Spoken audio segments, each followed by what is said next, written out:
Hi, ನಮಸ್ಕಾರ big boss. ನನ್ನ ಹೆಸರು JS ಚಂದ್ರಶೇಖರ್. ನಾನು ಬೆಂಗಳೂರು ನಗರ ಜಿಲ್ಲೆಯ ಆನೇಕಲ್ ತಾಲೂಕಿನ ಜಿಗಣಿ ಕ್ಲಸ್ಟರ್ನ ವಾಬಸಂದ್ರ ಸರ್ಕಾರಿ ಶಾಲೆಯಲ್ಲಿ ಒಬ್ಬ ಶಿಕ್ಷಕನಾಗಿ ಕೆಲಸ ಮಾಡ್ತಾ ಇದ್ದೇನೆ. ನಾನೊಬ್ಬ ಬರಹಗಾರ, ಡೈರೆಕ್ಟರ್. ನಾನು ನನ್ನದಾದಂಥ ಕೆಲವು ಕಿರುಚಿತ್ರಗಳನ್ನು ಡೈರೆಕ್ಷನ್ ಮಾಡಿ ಆ್ಯಕ್ಟ್ ಕೂಡ ಮಾಡಿದ್ದೀನಿ. GSC ಸಿನಿ ಪ್ರೊಡಕ್ಷನ್ ಒಂದು ಚಾನಲ್ ಓಪನ್ ಮಾಡಿಕೊಂಡು ಎಷ್ಟೋ ಜನ ಕರ್ನಾಟಕದಲ್ಲಿ ಕಲಾವಿದರಿದ್ದಾರೆ. ಆ ಎಲ್ಲ ಕಲಾವಿದರಿಗೂ ಒಂದು ಅವಕಾಶ ಕೊಡುತ್ತಾ ನನ್ನದಂಥ ಕಥೆಗಳನ್ನು ಬರ್ಕೊಂಡು ಬರ್ತಾ ಇದ್ದೀನಿ. ಎಷ್ಟೋ ಕಲಾವಿದರಿಗೆ ಅವಕಾಶ ಕೊಟ್ಟು ಆ ಪ್ರೊಡಕ್ಷನಲ್ಲಿ ಕೆಲಸ ಮಾಡ್ತಾ ಇದ್ದೀನಿ.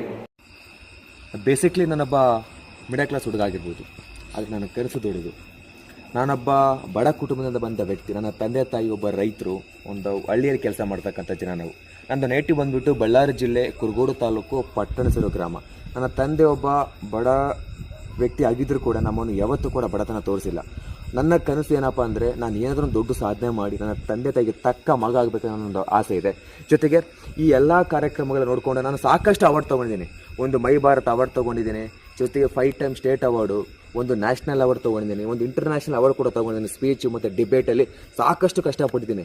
ಒಂದು ಘಟನೆ ಏನಪ್ಪ ಅಂದ್ರೆ, ಒಂದು ದಿನ ಒಂದು ಕಾರ್ಯಕ್ರಮದಲ್ಲಿ ಭಾಗವಹಿಸೋ ಸಂದರ್ಭದಲ್ಲಿ ಮಧ್ಯರಾತ್ರಿ ಹೊಟ್ಟೆಗೆ ಅನ್ನ ಇಲ್ಲದೆ ನಾನು ಏನು ಮಾಡಿದ್ದೀನಿ ಅಂದರೆ, ಡಸ್ಟ್ಬಿನಲ್ಲಿ ಬಿದ್ದಿರ್ತಕ್ಕಂಥ ವೇಸ್ಟೇಜ್ ಫುಡ್ ತಿಂದಿದ್ದೆ ನಾನು. ಯಾಕೆಂದರೆ ನನಗೆ ಸಾಧನೆ ಅಂದರೆ ಅಷ್ಟು ದೊಡ್ಡ ವಿಷಯ ನನಗೆ. ನನ್ನ ಒಂದೇ ಒಂದು ಸಾಧನೆ, ಬದುಕಿದ್ದಾಗ ಎಲ್ಲರೂ ನಮ್ಮ ಹೆಸರು ಹೇಳ್ತಾರೆ, ಬಟ್ ಸತ್ತಾಗ ಪ್ರತಿಯೊಬ್ಬರು ಕೂಡ ಇವನು ಬದುಕಿದ್ದ ಒಳ್ಳೆ ಕೆಲಸಗಾರ ಅಂತ ನೆನೆಸ್ಬೇಕಂತ ದೊಡ್ಡ ಸಾಧನೆ ಕಂಡುಕೊಂಡಿದ್ದೀನಿ. ಆ ಒಂದು ಸಾಧನೆಗೆ ಈ ಒಂದು ವೇದಿಕೆ ಸಿಕ್ಕಿದೆ. ಬಿಗ್ ಬಾಸ್ಗೆ ನಾನು ಕೇವಲ ಸ್ಪರ್ಧಿಯಾಗಿ ಬರಲು ಬಯಸುವುದಿಲ್ಲ.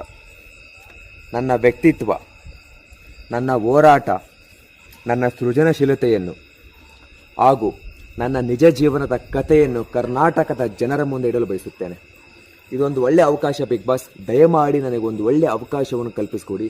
ಡೆಫಿನೆಟ್ಲಿ ನಾನು ಯಾರು ಅಂತ ಬಿಗ್ ಬಾಸ್ ಅಲ್ಲಿ ತೋರಿಸ್ತೇನೆ. Thank you so much Bigg boss.